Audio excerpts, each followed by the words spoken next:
Supreme Court Justice Clarence Thomas under fire. What a new report is saying about gifts he received from conservative donors, his response, and what critics say should be done. Plus, running for a higher office, why Florida's first gay Latino lawmaker is planning his comeback to politics. And uplifting over putting down, I talk with the COO of Florida Rising about how the group is helping marginalized communities achieve equity.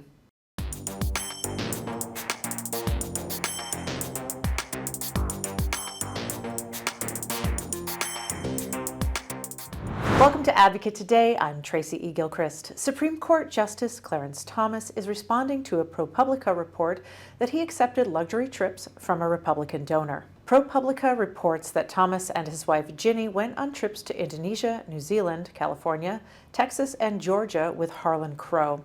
Some of those trips included travel on Crow's super yacht or private jet. The trips were not disclosed on Thomas's public financial filings with the Supreme Court. Justice Thomas says that he did not disclose luxury travel paid for by Crow because he was advised that he didn't have to report it. Crow and Thomas say they've been close friends for more than 30 years. Congresswoman Alexandria Ocasio-Cortez is calling for the Thomas impeachment. We need to hold our systems accountable, and I do not believe that we should be refusing to do that for political reasons. I believe that we should pursue the course, and if it is Republicans that decide to protect those who are breaking the law, then they are the ones who then are responsible for that decision. But we should not be complicit in that. 24 Democratic lawmakers from both chambers sent a letter to Chief Justice John Roberts calling for a swift, thorough, independent, and transparent investigation into whether ethic rules and laws were violated by Thomas's trips. An outspoken opponent of Florida Governor Ron DeSantis is planning his return to politics. Carlos Guillermo Smith is now running for state senate. He was Florida's first gay Latino lawmaker. He served 3 terms in the Florida House and was a leading voice for the LGBTQ+ community. He lost his 4th re-election bid to Republicans due to redistricting. Smith seeks to replace Senator Linda Stewart of Florida's 13th district, which leans Democratic. If elected, he will be the first out Latino to serve in the state's upper chamber. Florida Rising is one of many groups working to advance economic, racial, and identity justice in the state of Florida. I had the pleasure of speaking with Florida Rising COO, Chevalier Lovett, about the national implications of DeSantis' self-proclaimed anti-woke agenda and how the group is empowering those who feel voiceless. Welcome, Chevalier Lovett, COO of Florida Rising. Thank you for being here with me today, Chev. It is my pleasure. Thank you for having me here, Tracy. Absolutely. Well, first, I would love to get a little background about your work and the work that you do with Florida Rising.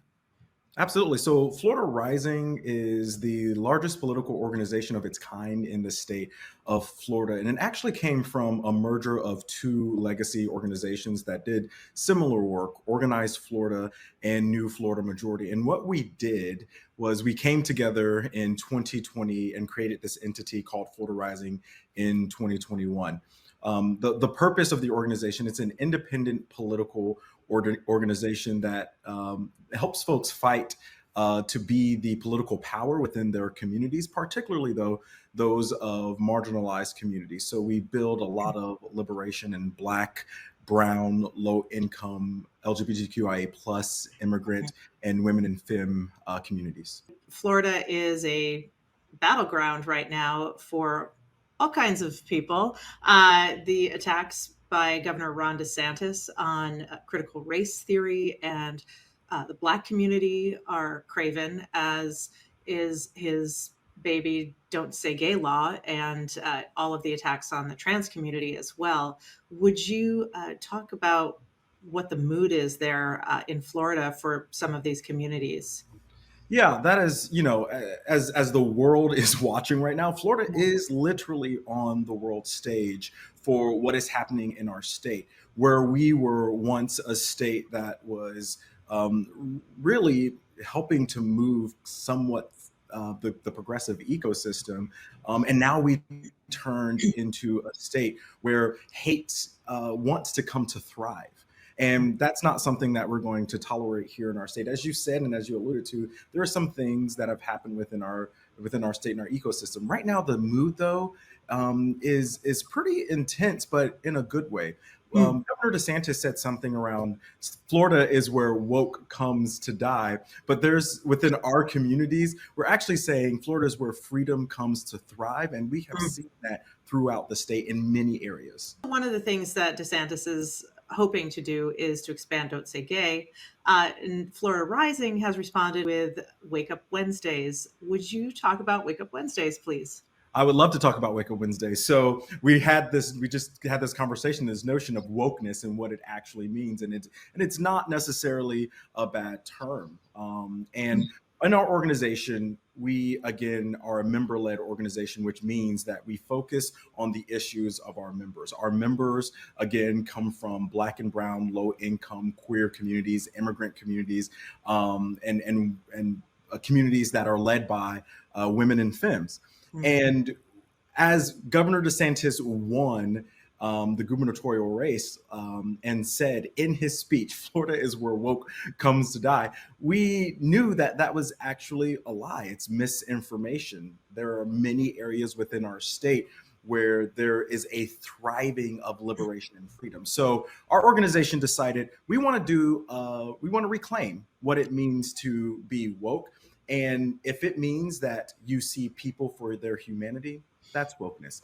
If it means that you understand that history comes from all facets of cultures and of genders and of households, that's wokeness. If you also understand that true power comes within local municipalities and in statewide and enacting your right to vote and your right for civic engagement, that's wokeness. And we are okay with that. So we launched it last month in March, actually on the very start of the first legislative session here in the state of Florida. And we launched it in Tampa. And that was the first one throughout that statewide launch that we did. And every Wednesday from now until the end of legislative session here in the state of Florida, we will be holding press conferences, we will be holding actions, we will be holding community town halls on specific issues that are affecting our communities. One of the ones we did was on housing. Another was with the Don't Say Gay bill, which is continuously happening. We just did one this Wednesday as well, and it tied queer liberation into immigration. And so it's everywhere, all Wednesday on Wednesdays throughout the state, not just with Florida Rising, but also we've seen that partners around the state and nationally have picked up on Wake Up Wednesdays and are having some of their very own, which is so beautiful to see. You know, we're talking about Florida here, but Florida's not alone. There are attempts to erase Black history all over the country. There are attempts to erase LGBTQ plus history and queer people from existence all over the country. What would you like to say to folks who are not in Florida, who are kind of watching it unfold there, and how would you call them to action? Florida, unfortunately, has set the precedence for other states to create systems of hate. And so what we have in this state is we have the former President Trump that lives here, that continues to rally such a hateful base. And these are Floridians. These are folks who come not just from across the state, but also from across the country. And then we also have the governor of Florida, Ron DeSantis, here. And those two folks, believe it or not, for some reason are being seen as potential presidential candidates for 2024. Pour your resources into Florida because this is where that hate is stemming from, and we have to stop it where it is being birthed. Thank you so much to Chevalier for joining me. You can visit floridarising.org for more information and how to get involved. Our parent company, Equal Pride, along with Advocate Channel Out and Pride, are proud media sponsors for Miami Beach Pride. Pride festivities are taking place through April 16th. Join us for the events and parade on Ocean Drive. For more information, go to miamibeachpride.com or advocatechannel.com. That's all the time we have for this Advocate today. Our coverage and content advocates for all. Join us on the Advocate Channel YouTube page for more stories like this. I'm Tracy E. Gilchrist. I'll see you next time.